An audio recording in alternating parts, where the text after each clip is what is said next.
चलिए friends, the yellow colour of chromite changes to orange on acidic due to the formation of. अब इस जो question है, इस क्वेश्चन के अंदर मैं आपको पहले ये कह दूं कि ये जो है ना, एक्चुअली ये स्टेटमेंट इन्होंने उठाई है प्रिपरेशन ऑफ डाइक्रोमेट और specially preparation of potassium dichromate. K2Cr2O7 की जो इंडस्ट्रियल प्रिपरेशन है ना, उसमें से ये स्टेटमेंट उठाया है। अब जो K2Cr2O7 है, K2Cr2O7 ये जो होता है ऑरेंज कलर का होता है। तो आंसर आपको मिल गया, पर मैं आपको फिर भी पूरी प्रिपरेशन बता देता हूँ कि एक इंडस्ट्रियल मेथड है आयरन क्रोमाइट, Fe2 FeCr2O4, ये है आयरन क्रोमाइट। ओके, मतलब Cr2O4-2 है। इसको Na2CO3 एंड ऑक्सीजन की प्रेजेंस में इसे हीट किया जाता है, तो ये Na2CrO4 plus Fe2O3 plus CO2 gas इसमें से प्रोड्यूस होता है।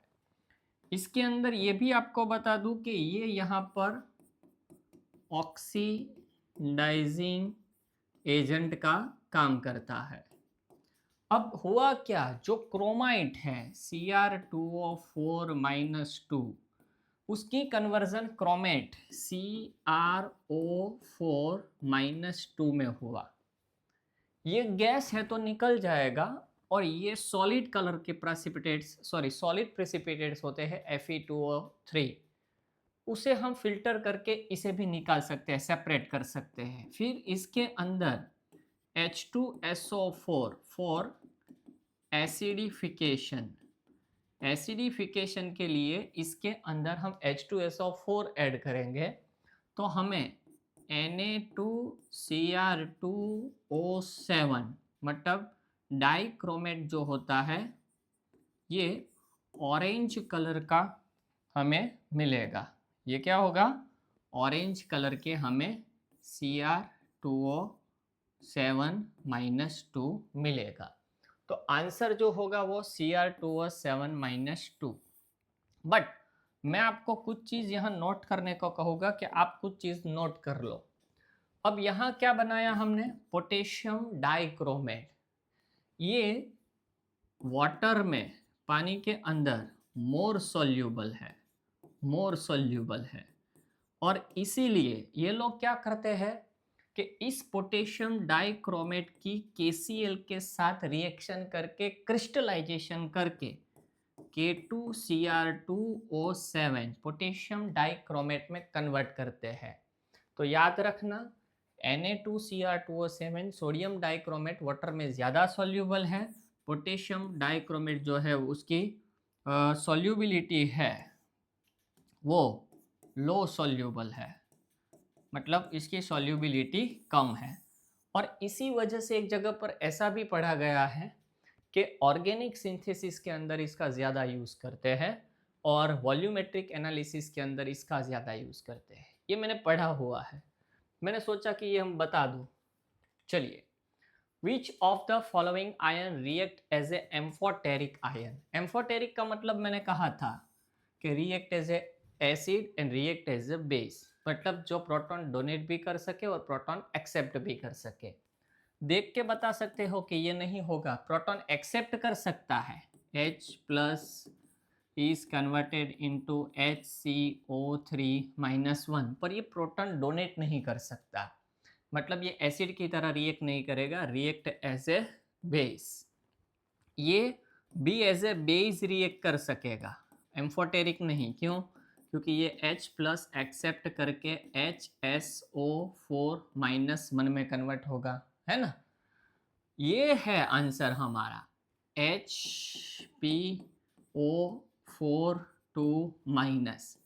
ये वाटर के साथ रिएक्शन करके PO4 -3 प्लस H3O प्लस देगा, तब इसने प्रोटॉन डोनेट किया तो रिएक्ट एज ए एसिड, और यहीं HPO4-2 किसी बेस के साथ रिएक्शन करेगा, सॉरी किसी एसिड के साथ रिएक्शन करेगा।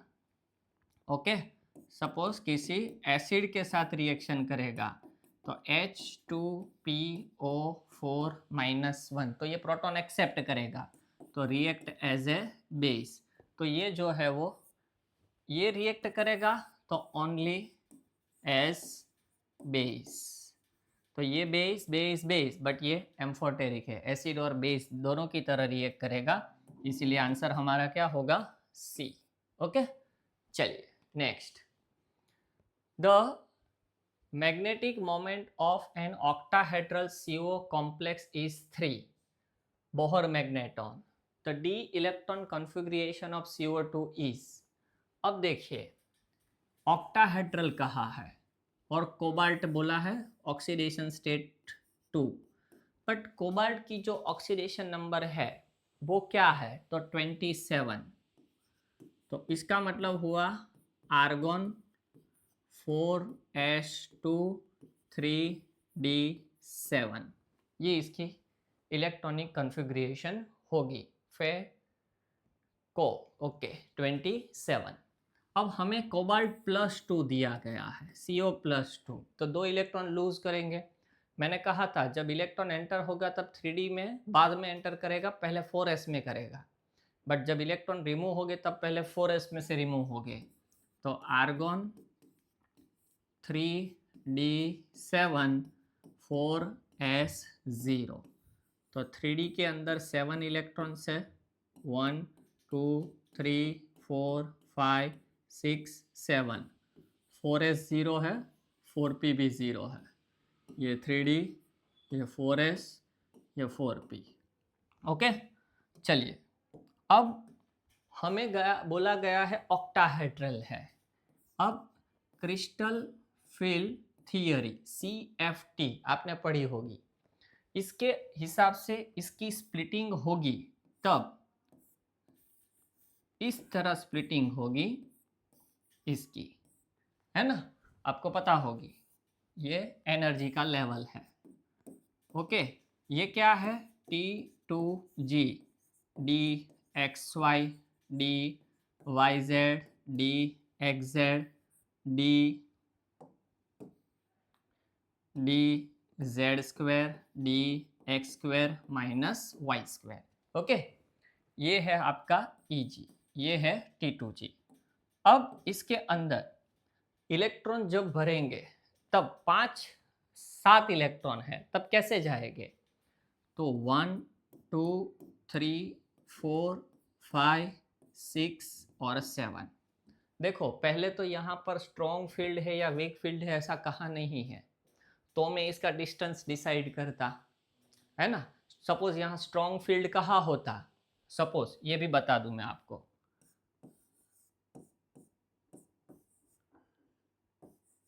अगर इसके लिए स्ट्रॉन्ग फील्ड होता तो मैं इलेक्ट्रॉन कैसे भरता?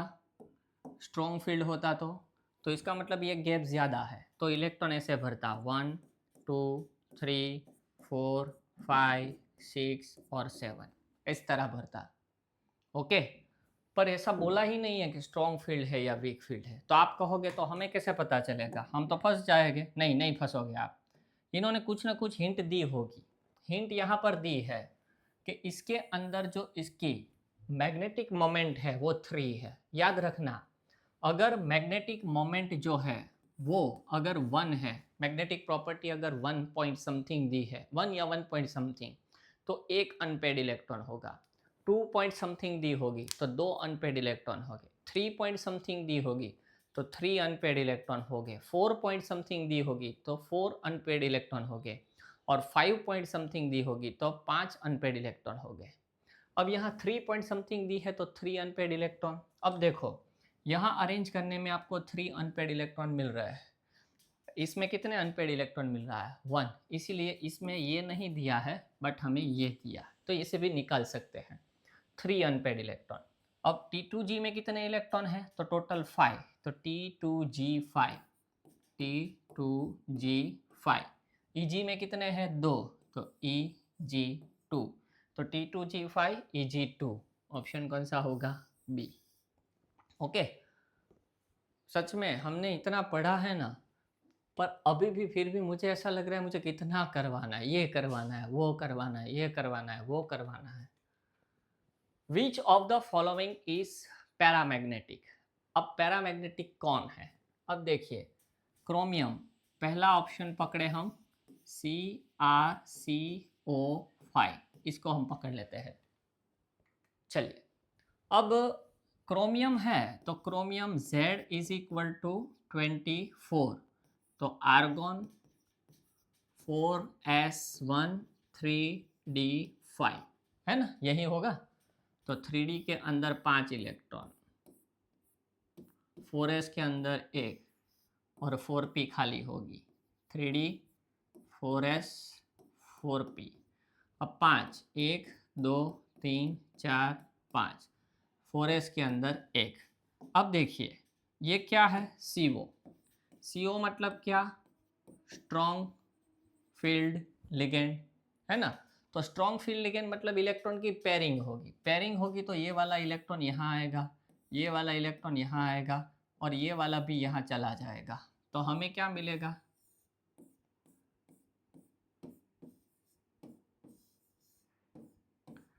ये पेयरिंग होगा 1 2 1 2 1 2, है ना।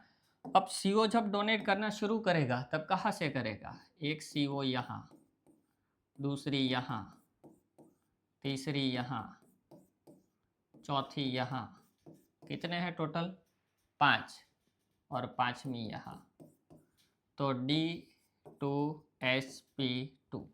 ओके, मतलब इस तरह का होगा। तो इलेक्ट्रॉन एक भी पेयर में, सॉरी अनपेयर्ड नहीं है। और यहाँ क्या पूछा है, पैरामैग्नेटिक, ये क्या होगा, डाया मैग्नेटिक, है ना। तो इसी तरह मैं अब इसका डायरेक्ट कह रहा हूँ क्योंकि मुझे आंसर पता है, इसलिए बाकी के दो आप करना, आपको सेम मिलेगा ऐसे ही। वेनेडियम, अब वेनेडियम मतलब Z इज इक्वल टू क्या, तो स्कैंडियम टिटेनियम वेनेडियम 23, तो इसका मतलब क्या हुआ, आर्गॉन 4s2 3d3, 4s 1 2 3 1 2। चलो पेयरिंग करेंगे, पेयरिंग करेंगे तो कैसे करेंगे हम, पेयरिंग पेयरिंग कैसे करेंगे हम, ये वाला इलेक्ट्रॉन यहाँ, ये वाला एक यहाँ और एक वाला यहाँ आ जाएगा, तो पैर में, ये पैर में, है ना, ये वाला 2 पैर में और ये, तो यहाँ देखिए वैसे भी समझ लो 1 2 3 4 5 है, तो पैर बनेगी थी 2, एक सिंगल रह जाएगा, मतलब क्या, हाँ एक अनपेयर्ड इलेक्ट्रॉन है, तो ये क्या होगा, पैरामैग्नेटिक। ये अब आपको आता है इसलिए मैं नहीं जाना चाहता आगे। हाँ, इसके अंदर इन दोनों में सेम होगा, बट इसके अंदर एक चीज़ लिख लेना कि इसके अंदर Fe एक बॉन्ड होता है। ओके, चलिए, the standard entropy of crystalline CO at 0 kelvin is nearly.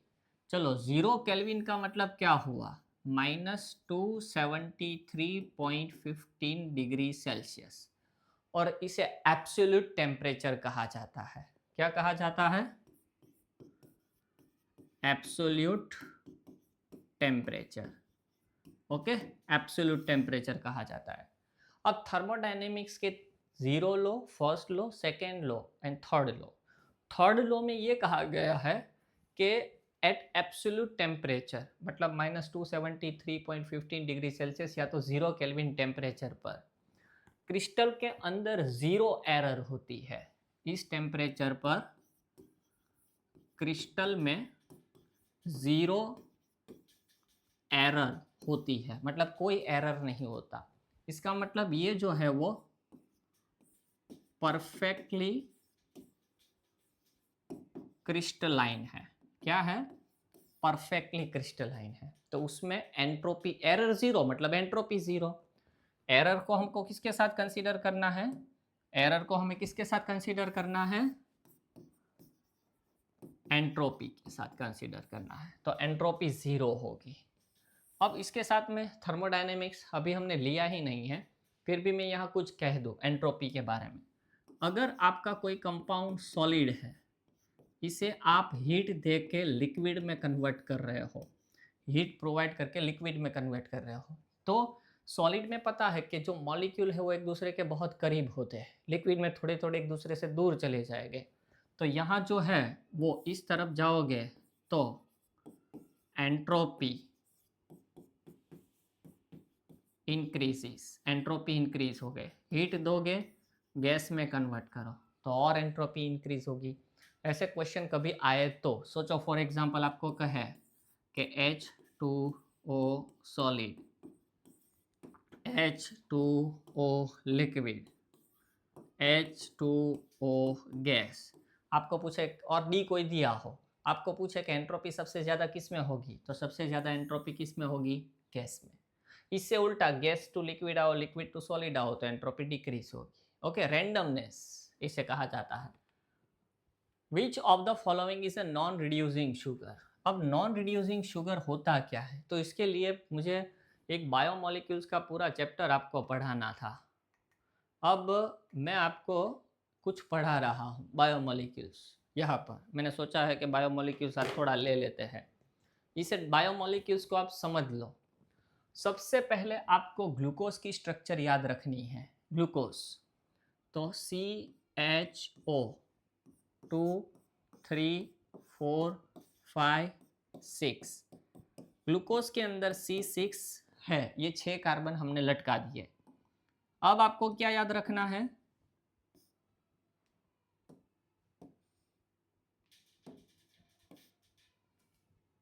क्या कर रहे हैं यार, चलो याद क्या रखना है?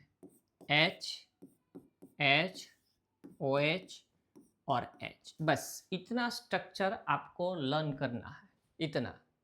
इतना याद रखने पर मैं आपको सब स्ट्रक्चर ड्रॉ करना सिखा सकता हूँ। ओके, पहले CHO लिख दो, फिर CH2OH लिख दो, फिर HHOHH, बस इतना याद रखना है। हाँ, बाकी का कंप्लीट करेंगे हम। कैसे? H है तो OH, OH है तो H, H है तो OH, H है तो OH।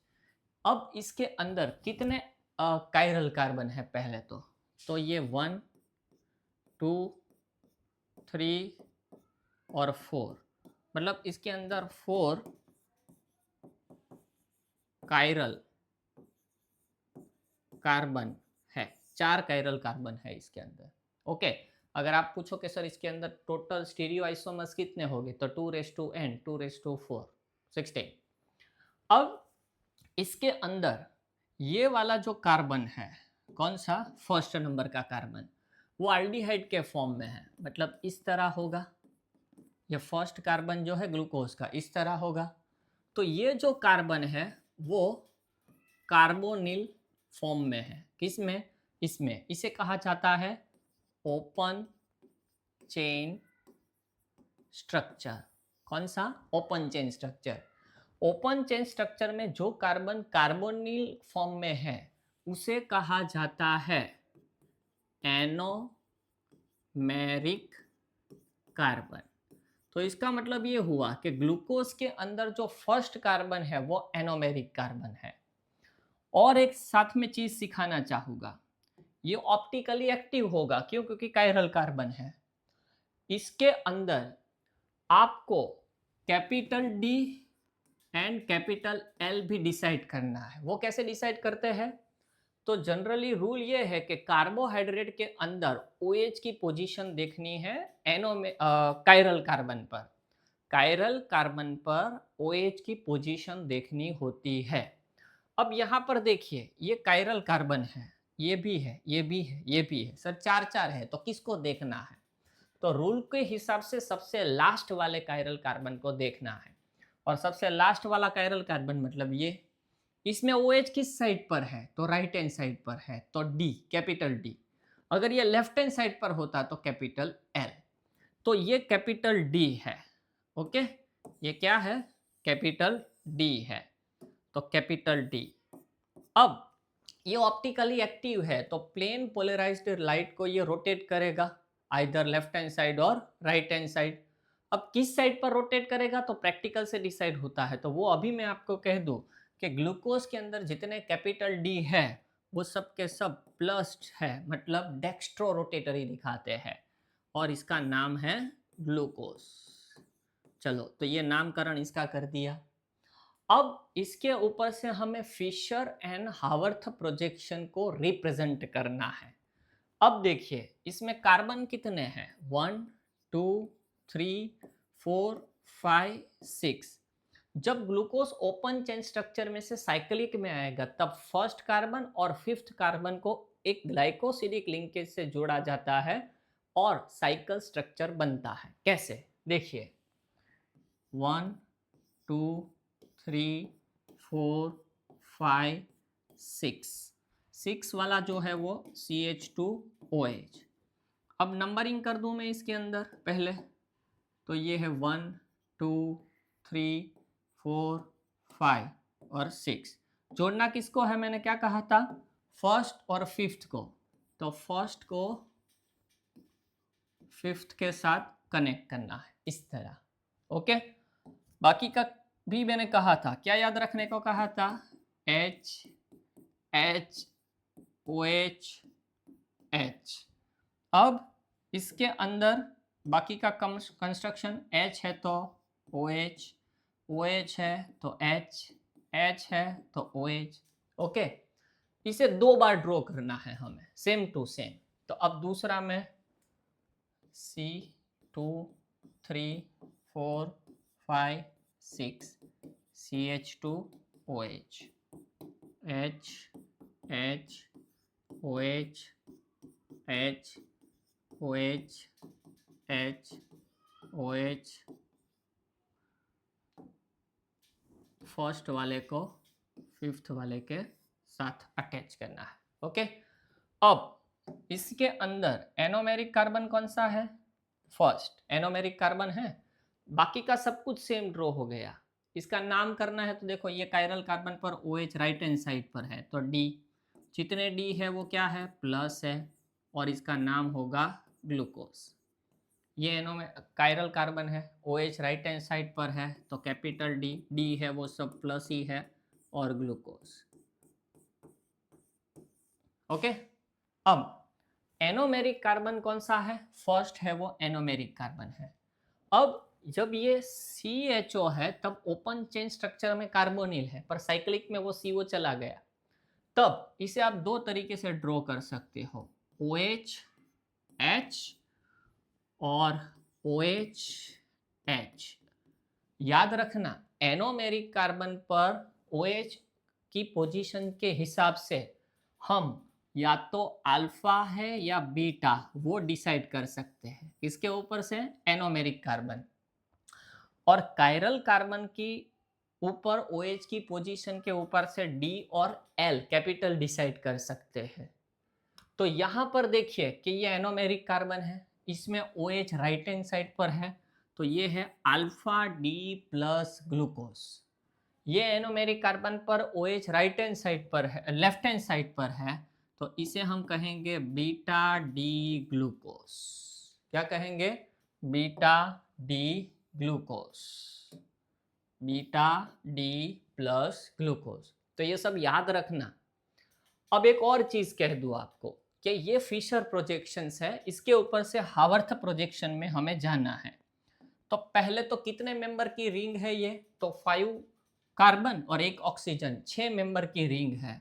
तो इसे ऐसे हम पहले ड्रॉ कर दे।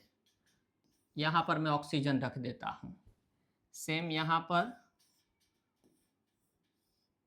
और यहाँ पर ऑक्सीजन रख देता हूँ। ओके, अब देखिए नंबरिंग कर देते हैं हम, 1 2 3 4 5, 5 कार्बन और 1 ऑक्सीजन, 1 2 3 4 5, 5 कार्बन 1 ऑक्सीजन।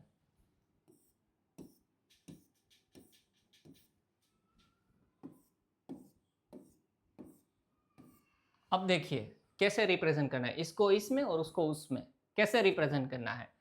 5 वाले को छोड़ दो, 5 वाले को छोड़ दो, फिर ये जितने हैं ये सब के सब अप, मतलब ऊपर की साइड लिखना है।